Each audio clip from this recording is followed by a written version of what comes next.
SSC CGL की तैयारी कर रहे हैं और आपको आगे आने वाला एसएससी सीजीएल निकालना है, आप एसएससी सीजीएल की तैयारी कर रहे हैं और आपको आगे आने वाला एसएससी सीजीएल निकालना है, तो मैं कुछ एक बातें लिखना चाहता हूं यहाँ। डूज यानी कि क्या करना है और डोंट्स यानी क्या नहीं करना है। सबसे जरूरी चीज ये है, अगर आप ये समझ लेते हैं तो शायद मुझे लगता है कि आप अच्छा कर पाएंगे। देखिए, सबसे पहली चीज है कि सबसे पहली चीज ही ये है कि पढ़ाई करनी है। आप कैसे पढ़ाई करेंगे? डेली 8 से 10 घंटे निकाल पाएंगे पढ़ाई के लिए या नहीं? बहुत सारे लोग नहीं निकाल पाते, उनके पास वक्त की कमी है और उसकी एक बहुत बड़ी वजह है। मैं हमेशा एक बात कहता हूँ कि आज से 50 साल पहले लोगों के पास वक्त की कमी नहीं होती। अभी क्यों है? अभी इसलिए है लोगों के पास वक्त की कमी कि जो साधन हमने पिछले कुछ सालों में अर्जित किए, उन सबका उपयोग करने के बजाय हमने दुरुपयोग ज्यादा से। तो हमें उन संसाधनों के दुरुपयोग से बचना। यूट्यूब की दुनिया इतनी बड़ी है, आप कितने रील खत्म कर लेंगे? रोज के 75 लाख रील यूट्यूब पे डलते हैं, कर पाएंगे क्या? तो आपको ये चीज करनी पड़ेगी, या तो आप यूट्यूब इंस्टाग्राम बिल्कुल छोड़ दीजिए अगर आपके अंदर कंट्रोल नहीं है तो, और अगर कंट्रोल है कि सिर्फ आप कोई शॉर्ट नहीं देखेंगे तो भैया पढ़ाई कर लीजिए कंटिन्यू, अपनी हिस्ट्री डिलीट कर दीजिए, क्योंकि यूट्यूब बहुत चालू है आजकल। आर्टिफिशियल इंटेलिजेंस बहुत चालू है, आप देखते होंगे। बहुत ध्यान हमें इस बात का रखना है कि आर्टिफिशियल इंटेलिजेंस हमारे ऊपर भारी नहीं हो। मैं फटाफट से 1 मिनट में बताता हूँ क्या-क्या बातें करनी है। सबसे बड़ी चीज़ जो आज सबसे ज़्यादा महत्व अगर पढ़ाई में किसी सब्जेक्ट्स पे देने की ज़रूरत है, तो सबसे पहली चीज़ तो मॉक टेस्ट डेली लगाना है, 4 महीने तक मॉक टेस्ट।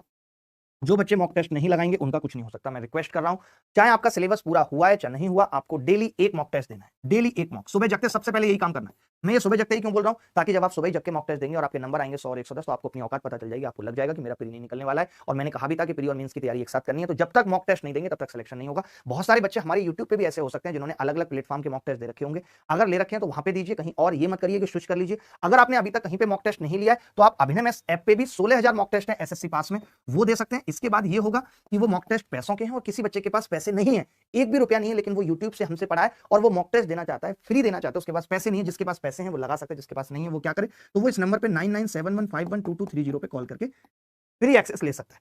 एक बार इस पे मैसेज डालेंगे, बताएंगे कि मैं यूट्यूब पे पढ़ता हूँ, यूट्यूब पे स्टूडेंट हूँ, मेरे पास पैसे नहीं है तो मुझे मॉक टेस्ट फ्री दे दीजिए। अगर आप बैंक की तैयारी कर रहे हैं तो बैंक की, आप यूपी एग्जाम की कर रहे हैं, सबका अलग अलग पास है, वो आप ले सकते हैं। एक मॉक टेस्ट डेली देना है हर बच्चे को, ठीक है। दूसरी चीज ये है कि अब आपकी पहले जो प्रायोरिटी होती थी, जब सीजीएल का सिलेबस नहीं चेंज हुआ था, तो हमारी पहली प्रायोरिटी होती थी मैथ, फिर इंग्लिश पे हम फोकस करते थे, फिर रीजनिंग पे, फिर जीएस पे। यही हमारा होता था। हम मैथ्स को सब कुछ मान लेते थे। हमें पता था कि अगर मैथ्स अच्छा है, मैथ्स अगर हमारा अच्छा है तो हमारा सिलेक्शन 100% हो जाएगा। एक बच्चा टेक्स्ट बुक के बारे में लिख रहा है, ऐसे समझ लीजिए टेक्स्ट बुक और ये एसएससी पास इच सेम ही है, सेम इंटरफेस है, सेम टेस्ट है। थोड़े बहुत क्वेश्चन ऊपर नीचे कुछ हो सकते हैं, एक ही बात है। टेक्स्ट बुक का ही इंटरफेस और हमारा interface as it is same है जो एसएससी में आता है। अब लेकिन प्रायोरिटी बदलने की जरूरत है। बहुत बच्चे अपने आप को चेंज नहीं कर पाते। पहले से तैयारी कर रहे थे एसएससी की, इसी चला लीजिए, पहले से एसएससी की तैयारी कर रहे थे, अब भी एसएससी की तैयारी कर रहे हैं, अभी भी उनकी प्रायोरिटी यही है कि वो मैथ्स को सबसे ज्यादा टाइम दे रहे हैं, फिर इंग्लिश को दे रहे हैं और रीजनिंग जीएस पे उनका अभी भी ध्यान नहीं। तो अब आपको अपनी प्रायोरिटी बदलनी पड़ेगी। प्रायोरिटी कैसे बदलनी पड़ेगी? ऑलरेडी आप तैयारी कर चुके हैं, अब जो प्रायोरिटी रखने की जरूरत है, जीएस पे सबसे ज्यादा फोकस करने की जरूरत है। क्यों है सबसे ज्यादा फोकस करने की जरूरत? क्योंकि जीएस में आप जितने सवाल देखिए, मैथ्स में कंपटीशन खत्म हो चुका है। क्यों खत्म हो चुका है? वो 30 आसान सवाल पूछेंगे, वो 25 आसान सवाल पूछेंगे, हर बच्चा कराएगा। एक आध क्वेश्चन का डिफरेंस हो सकता है कि आप 30 कराए और वो 29 कराए, इससे ज्यादा डिफरेंस नहीं हो सकता। तो फिर सिलेक्शन कौन डिसाइड करेगा? सिलेक्शन डिसाइड करेगा जीएस डिसाइड करेगा, रीजनिंग डिसाइड करेगी, क्योंकि रीजनिंग में भी कुछ अच्छे सवाल आ रहे हैं। अब प्रायोरिटी बदलने की जरूरत है और सबसे लास्ट में मैथ्स लाने की जरूरत है। एकदम उल्टा हो गया है सब कुछ। मैं क्या कह रहा हूं? एकदम उल्टा हो गया है कि पहले मैथ्स पे सबसे ज्यादा फोकस, फिर इंग्लिश पे, फिर रीजनिंग पे, फिर जीएस पे। अब सबसे ज्यादा फोकस करने की जरूरत है जीएस पे, फिर रीजनिंग पे, फिर इंग्लिश पे और फिर मैथ्स पे। क्यों? क्योंकि मैथ्स देखिए, एक आध % चांस है एसएससी हर 6 साल के बाद एक बार मुश्किल पेपर पूछेगी, हमेशा नहीं पूछेगी। और हम लोग जिस लेवल का पढ़ाते हैं, तो आप लोग इतने इंटेलिजेंट बन चुके हैं कि उस मुश्किल को भी बहुत आसानी से निपटा लेंगे। तो मैं जो कह रहा हूं उस चीज पे फोकस करिए कि सबसे ज्यादा जीएस पे, और जीएस को आप बहुत गहराई में पढ़ना पड़ेगा, बहुत गहराई में जीएस को पढ़ना पड़ेगा।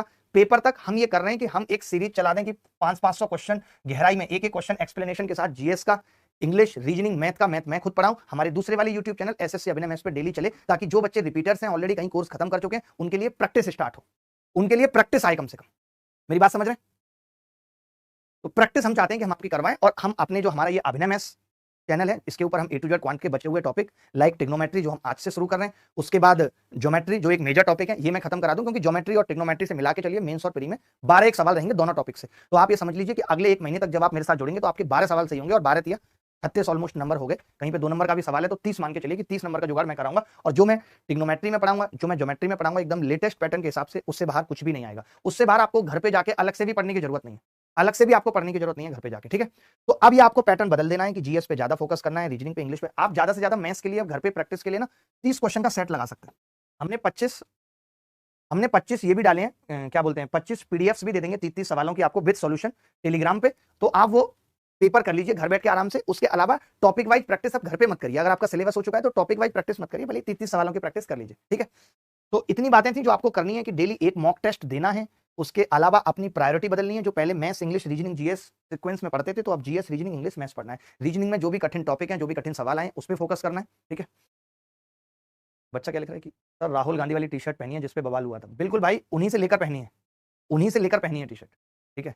अब क्या नहीं करना है, तो वाईटी रील्स पे फोकस नहीं करना है, इंस्टाग्राम रील्स पे फोकस नहीं करना है, फेसबुक से बिल्कुल नाता तोड़ देना है, किसी के शादी ब्याह में 4 महीने नहीं जाना है, उसको भी 1 घंटे से ज्यादा वक्त पूरे दिन में नहीं देना है और बताना है कि मेरा कैरियर ज्यादा इंपॉर्टेंट है। ये सब चीजें जो नहीं करनी है। बहुत सारी किताबें इकट्ठे नहीं करनी है। पूरे दिन एक ही सब्जेक्ट को नहीं पढ़ते रहना है कि एक ही सब्जेक्ट। ऐसा ना करें कि मॉक नहीं दे रहे या हार्ड मॉक दे रहे तो हार्ड मॉक नहीं देने, कोई मतलब नहीं है, उससे आप डिमोटिवेटेड ही होंगे और कुछ नहीं होगा।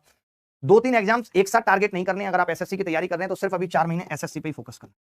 अगली बात जो सबसे इंपॉर्टेंट है कि 110 नंबर आने के बाद अपना सिलेक्शन पक्का हो जाएगा, ये उम्मीद नहीं करनी है। बस 7-8 चीजें हैं जो नहीं करनी है। इस दौरान और क्या क्या नहीं करना है, ब्रेकअप नहीं करना है अभी, इससे बहुत टाइम खराब हो जाएगा। भले ही हालात कैसे भी अभी नहीं करना है, रोक देना है, ठीक है।